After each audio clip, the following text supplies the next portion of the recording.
Our story for children of all ages. I didn't have this morning, so I'm going to be paying particular attention. I'm Dolores Davis. Our story for children of all ages today is about a mouse. Small little thing, a mouse. The story is called The Mouse Wife. So now we have two things going on, wife. And she was a wife, a good wife. She spent her time trying to get crumbs and keeping food for her and her husband, making sure she was collecting because she wanted to raise a family. She didn't have any children yet, didn't have any mice yet. And she played with her friends at night. Midnight, she'd like to play games upstairs in the attic. But she was also part of a world in a house. This was a house that was owned by a lady named Wilkerson, Alice Wilkerson. And she had grown up there. The mice there, they were house mice. They didn't go outside. And for them, this was the whole world. Now, she was just like every other mouse. And our author, Romy Gooden, said that all mice are alike, that they all look alike. The grandfathers, great-grandfathers, they all look alike. Well, she looked like every other mouse, but she was different.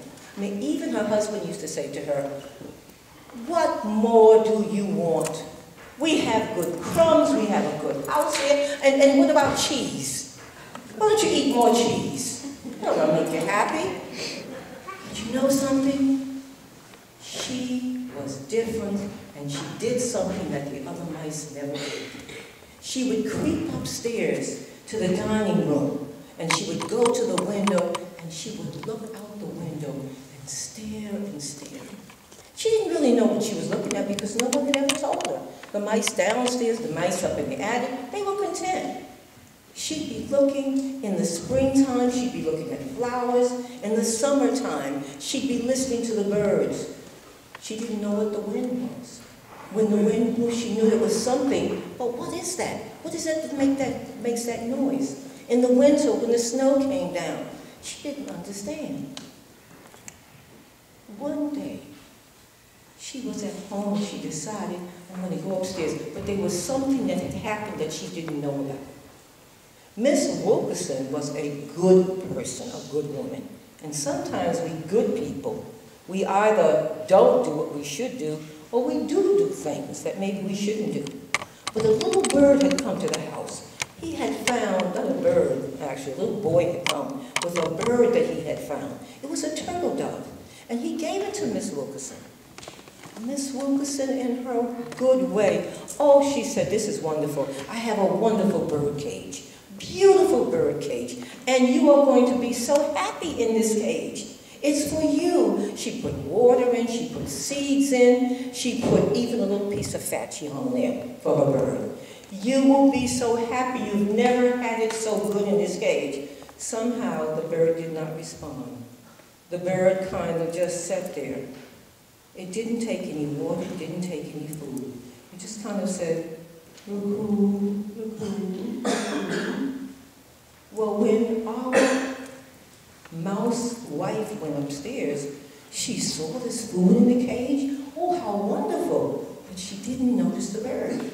So she goes over and starts grabbing, and the bird just kind of moved a little bit. Oh my God, she thought it was the cat. She had squeezed in the bars, but now she squeezed back out. She ran downstairs. And she thought about it. Things were kind of lean, and she wanted something to eat. And so later on, she went back upstairs. She went back into the cage, and she started picking out some of the seeds. The bird didn't move. So she started eating seeds. After a while, she realized, you know, whatever it is, and it is ugly. She was sure that that was one thing she knew. It was certainly ugly. It's not bothering me. It doesn't seem to care if I bother its food. And so she began to kind of talk to it, and it began to talk back. It happens in stories, you know. She said, well, why don't you eat something? No, he didn't want to eat. How about some water?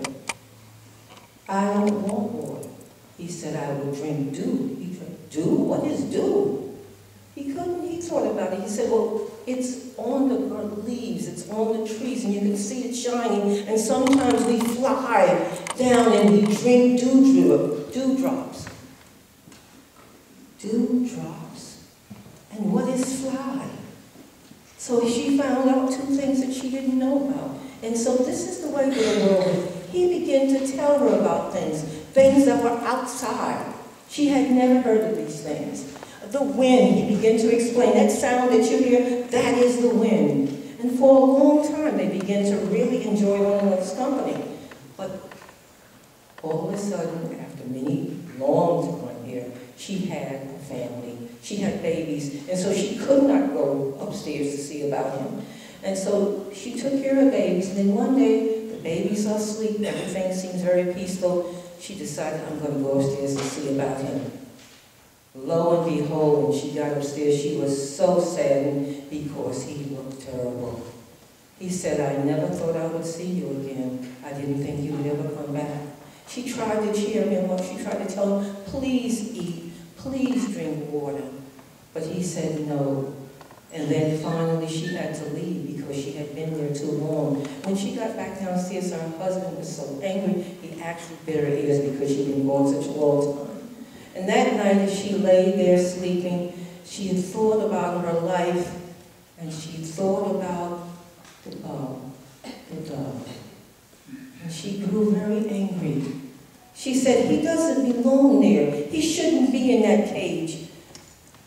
The idea of a prisoner, but she didn't have the words, that there he was, that he could not go out. Whatever it was his life had been like, he could not enjoy that. So she went back up to see about him. When she was going up, she remembered something. She had seen the way in which the cage opened, that if she could leap and grab, and so when she got there he was sleeping. In his sleep, he was roo-hoo. And she said, he's dreaming about being free. And so she leaped up, she grabbed the catch, and she hung there with her teeth. Please. The bird looked, and he walked towards the door. The window had been left open, and for a moment she was afraid that he was not going to make it. But suddenly he opened his wings, and out he went, out of the window, out of the house into the sky. And she said, that is what it is to fly. That is what it is to fly. I understand now. And she was a little saddened because she realized, I will not have him to talk to. Who's going to tell me? I'll forget all the things he's taught me. And then she saw the little dots in the sky, little lights. What are they, she thought? Are these the buttons that I've seen on the floor? But no, oh, no.